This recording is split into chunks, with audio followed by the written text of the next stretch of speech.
Hello everyone, hope you're right. In today's video, I'm going to show you my hydrangea plant.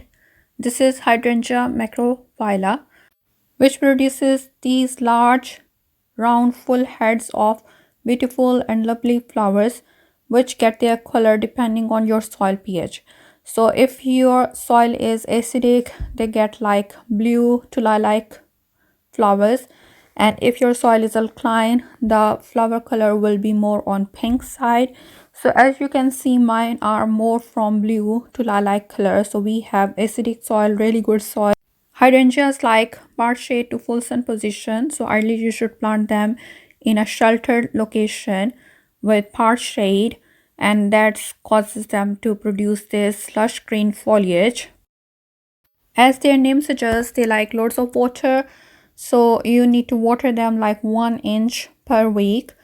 We do get lots of rain, so that's not a problem for us, but if you live in a dry climate, make sure to water them really well.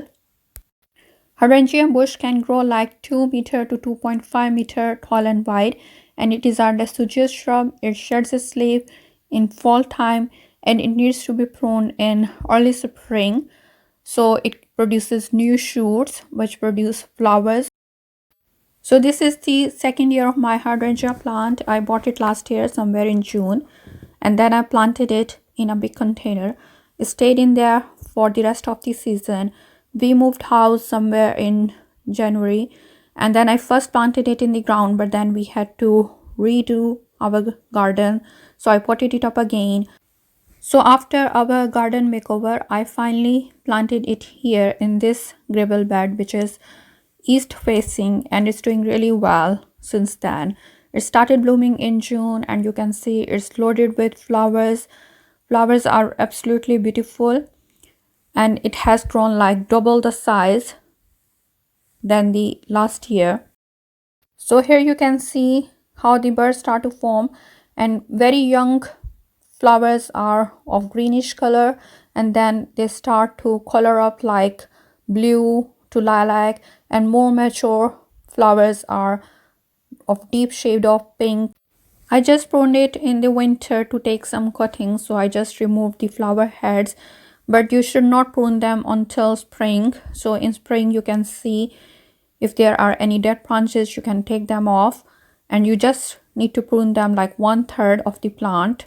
So I like them in all the colors. I have seen like blue, purple and pink, all colors of hydrangeas in my vicinity where I live. They come in lots of different varieties. I have planted another variety of hydrangea paniculata in my gravel bed as well, which I will show you when it starts blooming. But at this time, this hydrangea is really beautiful and eye-catching in my garden. It's absolutely stunning. I can't really find the words to describe its beauty. It's absolutely full of flowers, and it's doing really well for me. I fed it with well-balanced fertilizer when I planted it, and I give it a side dressing of well-balanced fertilizer every month, and that's all basically. It is a very low maintenance plant, and it rewards you abundantly with these beautiful large heads of really lovely flowers. I really adore this plant, and if possible I would have loads of them in my garden, but I only have the space for a couple of them. I really like hydrangeas, and I suggest you should plant them in your garden, and you will be amazed by their beauty. So if you found this video useful, please give it a thumbs up and do subscribe to my channel and press the bell icon so you don't miss out on any of my gardening videos. Thank you very much for watching. See you next time. Bye.